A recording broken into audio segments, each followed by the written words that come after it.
Hey, welcome to Drive-By Reviews, where today we have a lens comparison test between the EFM 32mm F1.4 and the EF 50mm speed boosted by the Viltrox EOS M2. Now, these both have similar field of views, however, coming in at 2 times the cost. The native lens is supposed to have far superior image quality overall. But the question is, when shooting similar subjects side by side, which one is going to have better dynamic range, color depth, and of course, sharpness overall, with photos and videos? It's basically a prime lens battle royale. Now let's start this off round 1 with comparing the lenses themselves. Now when comparing these two lenses side by side, you can see that compact focus really coming from the M series of lenses here, as it's much smaller overall and more lightweight on the EFM lens compared to the boosted 50mm. This is about 235 grams on the 32mm, and this is about 285 grams when combined with the Viltrox Speedbooster. But the real big difference is really in the diameter, as you have a slightly larger front lens element and a slightly larger back lens element with the same contacts and everything else to boot. Metallic mount on the 32mm versus a painted metallic mount on the Speedbooster from Viltrox. There's also a different button function on each lens. On the boosted 50mm, there's an autofocus to manual focus button that you're going to have to utilize instead of the internal body controls on autofocus to manual focus. And on the 32mm, you have a focus limiter switch, which will change the minimum focus range from 0.23 meters to 0.5 to infinity to increase the speed and accuracy of the autofocus. They both also take slightly different filter sizes, with the 50mm requiring a 49mm filter and the 32mm needing a 43mm filter size. Now, I thoroughly enjoyed testing out both these lenses, so I'm excited to see how well they perform when put to the test against one another. Here we go.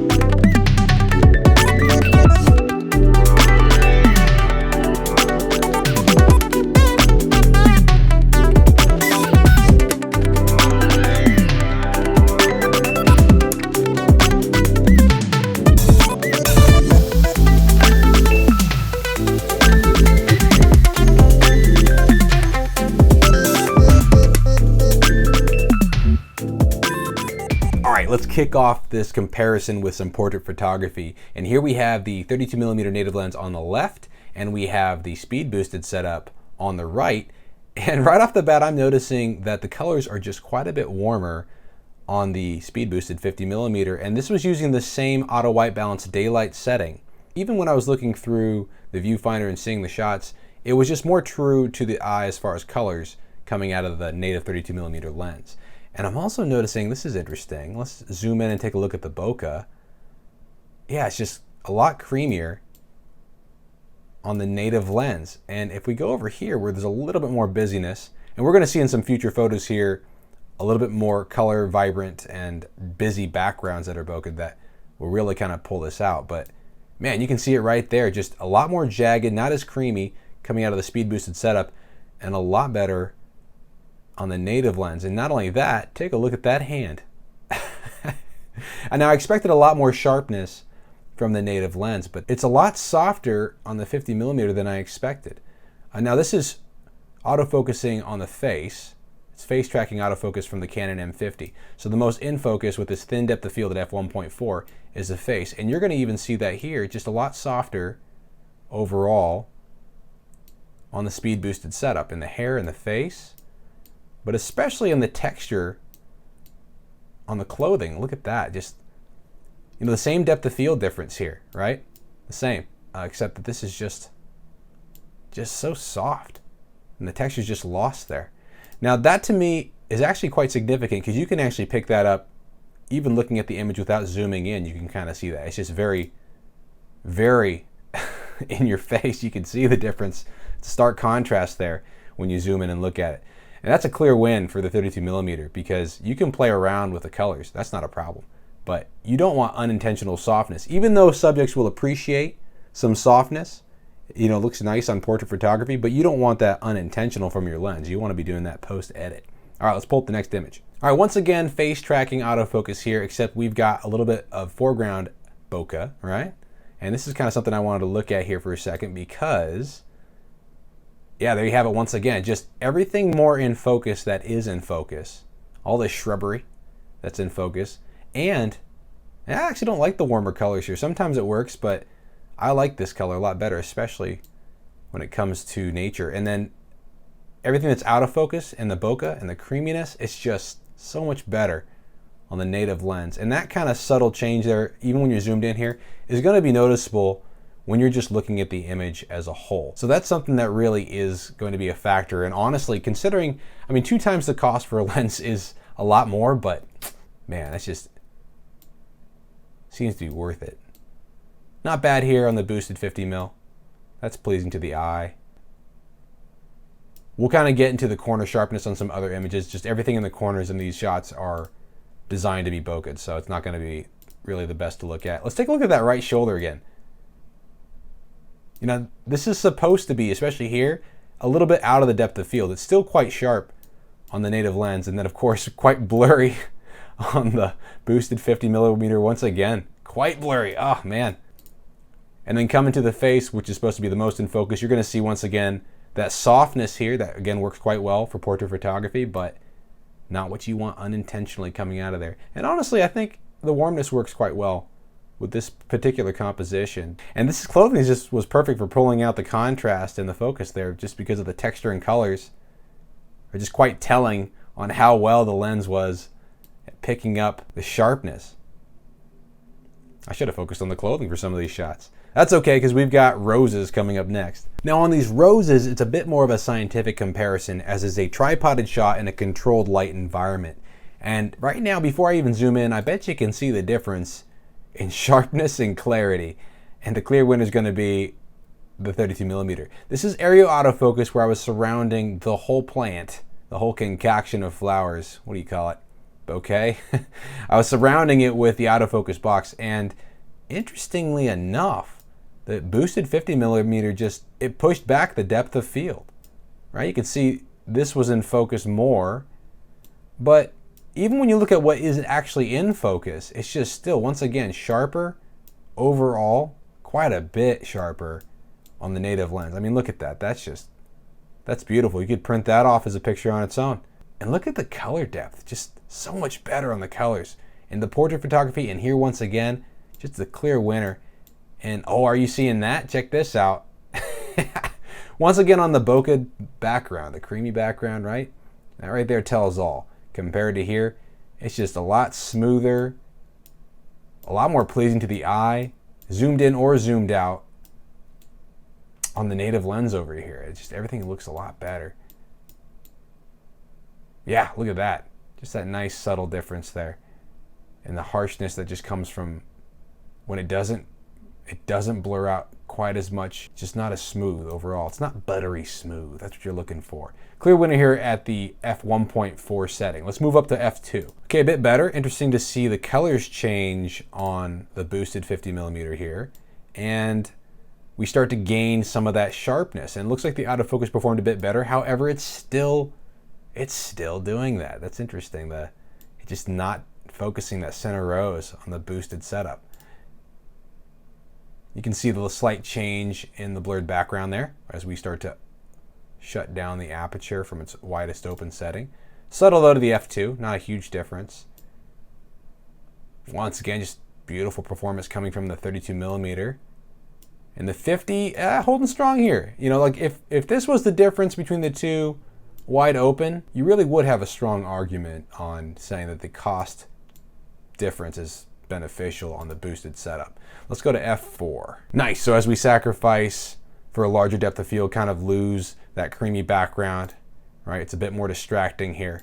We're going to start gaining a lot of crisp clarity, right? Sharpness. Everything's going to start coming in focus in our subject. Yeah, looking nice. But once again, I mean, it's just a bit more coming from everything, a bit more on the colors, a bit more in the dynamic range. You seeing that? Darker darks, brighter brights. Just it's winning in all categories over here. And this is exactly what I wanted to see.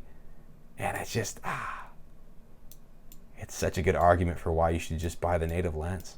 All right, and last but not least, we're gonna go all the way to 6.3. Coming into the middle here, 6.3. It actually looks kind of fuzzy.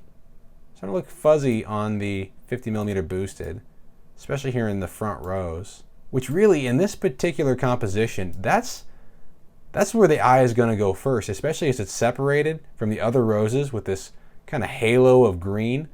Like that really should not be out of focus. With an area autofocus deciding what to put in focus, I'm just surprised. And that's the difference here. I'm gonna show you later on how the autofocus performs with finding points within the area. And the boosted setup usually finds just one. And although the end result of what's in focus tends to be pretty close, in this case it just really wasn't. It just it was a little bit different as far as what it was pulling into focus. And there you go. A lot more similar on the result here when you start closing down the aperture. But once again, when you're buying a fast prime, oftentimes you're going to be using that faster speed. And so you want to have decent performance out of that. And you can judge for yourself if you think, you know, the difference here is as big of a deal as I thought it was. But just that just ruins the photo right there. That little center rose when you're shooting f1.4. I would have had to switch to point autofocus, single point autofocus, probably to get the 50 boosted to do what I wanted it to do in this particular setup. But even so, it wouldn't have been as good when it came to the sharpness overall. Speaking of sharpness, check out this next set. All right, sharpness head to head. Here we have this nice tree with a bright background, and we're shooting at f1.4. And you can already see, most likely you can already see, that the 32mm is once again winning, destroying the competition here. So quite sharp in the middle with parts of the tree, but it's quite thin here, so both of them kind of captured different leaves based on what was moving in the wind. But when we start moving to the edges, let's go upper left edge here. I mean, it just speaks for itself. We're getting a little bit of fringing up here, I believe. Nothing out of the native lens. Looking into the background here, you can see the native lens has got that nice creamy bokeh. It's working quite well. And okay, a little bit of purple fringing there. But oh my goodness, look at this. It's just everywhere. It's everywhere. Chromatic aberration. And it's not very pretty looking. Like this, this looks pretty good. This is nice and creamy. You've got some unusual colors coming out occasionally here. Yeah, you got some unusual colors there in the back, but it's like way toned down when compared to this. Oh boy, that's not even in the corner. That's just right there in the middle. Extremely crisp in comparison. I'm impressed that this was 1.4 in the native lens. Look at that. And once again, this is actually quite noticeable even when you're looking at the whole picture. You don't really even have to zoom in to notice the effects of that lack of sharpness. And you know, this image just kind of pops out at you in comparison to this one. And, you know, it's not a very creative shot, I know. It's just for the purposes of sharpness. But even so, just a better photo coming out of the native lens once again. Ugh, didn't get any better there. This is 1.8, just a slight change. 2.8. Let's start shutting it down. Give it a little bit of help here on the Viltrox mixed with the nifty 50. Let's just jump straight to the corner. Okay, so we're starting to gain back some of that clarity. We never really lost it here on the native lens. If anything, I kind of liked how that thin depth of field was making the background really blur, but it was just not very pretty in the corners on the nifty 50 boosted. That's much better, yeah. So now it's starting to hold up a candle. You just had to open it up to 2.8. All right, F4. And we're gonna zoom into the corner here once again. Sharp, you got the chromatic aberration is no longer just this blaring nonsense coming from the boosted setup. Some nice bokeh there, that looks good. Yeah, okay, so shooting at F4, it's starting to hold up a candle, but you are gonna still see here, you know, we're right here at the edge, and it's just a lot sharper still. Look at that, right here. Not very thin depth of field anymore. I should be able to capture this quite easily. The brights and darks look fine. The color looks okay, it's just warmer once again. Let's move up to 6.3 just for kicks and giggles. Oh, there we go. Now the color matches. That's interesting. Zooming right in. And here we have at 6.3, pretty comparable sharpness. Still just a little bit softer on the nifty 50 speed boosted, just a little bit. And just once again, just a tick higher on everything. It just looks a little better overall on the native lens, the 32mm. And then last but not least, we're going to go F8 to make this picture really interesting. Really makes it pop, right? And everything should really be in focus. Everything should be in focus for the most part, besides maybe those branches in the back. But all these front pieces should all be in focus. There you go, F8. It's still just not quite as sharp. Not noticeable anymore though. You know, when you back out of this, that looks about as in focus here as it is here, but when you take a look at the close-up details, you can see the difference here between the two. And it's significant. It's enough to make you say, well, maybe it's worth it to buy that more expensive lens. Now, who doesn't like to have a little bit of fun with long exposures at night? And here we have some South Congress shots in Austin, Texas, of the Capitol. And this is just a great bridge to utilize for some fun shots. And as you can see here, it's once again a little bit warmer on the speed boosted setup. However, looking at the details, I'm thinking it kept up pretty well as far as sharpness, colors, capturing the blur.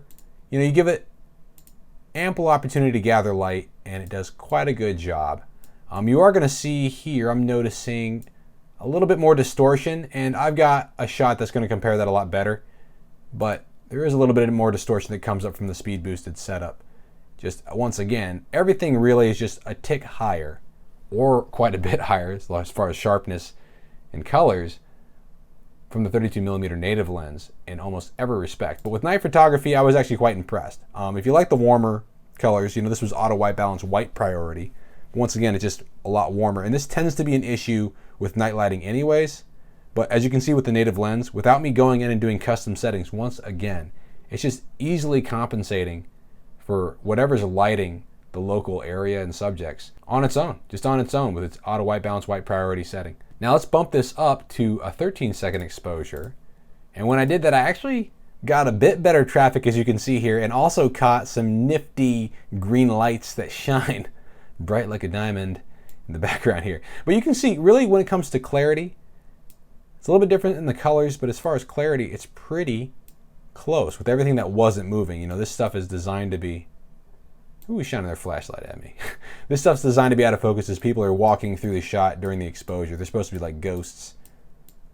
But yeah, when it comes to the buildings, just nice clarity out of both lenses here. And on the left side here, let's take a look. That weird green penthouse up there. You can see it cropped off a little bit, right? This was a tripoded shot, so they're in the exact same location. It's very nice. Very clear. You can actually see down the hallway. Right? Captured everything here. And very nice clarity all the way down the line on the bridge. A little bit nicer here on the native lens just because someone lit the walkway for me as I took that exposure shot. And honestly, I think 13 seconds was about right when doing this night exposure. I really like that particular shutter speed as the sun continued to set in the distance. And let's jump on to 15 seconds here. Did it get even warmer? It's such a warm shot coming out of the speed boost and the 50mm. Now there's going to be subtle differences between the two just based on the traffic that was coming by. This is interesting. Look at that texture. That's phenomenal. I think a Maserati went by. Had some unique lights on it, but that's fascinating. I like that one. That might be a print. We'll see. A little more distortion there. Once again, you can see just in the curve of the building. But honestly, the hyperrealism that comes from long exposure shots, a lot of that stuff kind of works depending on what you're looking for out of your composition. If you don't want that Dr. Seuss looking type change, you know, you can do a little bit of post edit there. But as you can see, it's so much better on the native lens. All right, here we're taking a quick look at comparing distortion and vignetting between the two lenses, shooting at 1/1000th of a second at f4, ISO 100 at this nice white fence. And you can already see here the difference in vignetting, where there's just a slight amount on the native 32mm lens. And on the boosted EF 50mm, you're seeing quite a bit where you can see it in every corner, just a bit there with that darkness in the corners. And when we zoom in and take a look, especially this left side where it's the straightest part of the fence, and you see that crop factor, so the 50mm was cropping into this fence post, right? And you can see that when shooting with the EF-M 32mm, straight as an arrow, very minimal distortion noted. And of course, there's that sharpness as well, quite a bit of difference in sharpness there in the corners. But you've got that distortion coming from the EF 50mm and the boosted Viltrox Speedbooster. So right there you can see just a bit more distortion and a bit more vignetting, where once again the EF-M 32mm continues to outperform in all categories when compared head to head with the boosted 50mm. And there you have it, a head-to-head comparison with a pretty decisive victory for the EF-M 32mm lens. Now with that being said, I still see tremendous value in the EF 50mm combined with the Viltrox Speedbooster, as it's just an extremely cost-effective option that worked phenomenally well with a Canon M50 body, which you can see in its own specific video in its own lens review. But with that in mind, everything you saw in this video with the superior colors, contrast, clarity, sharpness coming from the EF-M lens is going to hold true when you're shooting videos and photo on your own. So if you have the budget to pick up this lens, and I believe I said this in its own lens review video, it's worth every penny. And I would pick it up in a heartbeat if you have an M series camera like the M50. As always, thanks for joining in and watching on the channel. Let me know what your thoughts are on the lens comparison with a comment down below. And of course, if you have any requests for future videos, let me know that as well. If you're interested in one of these lenses for yourself, I'll post a link down in the description below so you can check it out at your own leisure. But beyond that, thanks for tuning in, and I'll see you next time on the next Drive-By Reviews.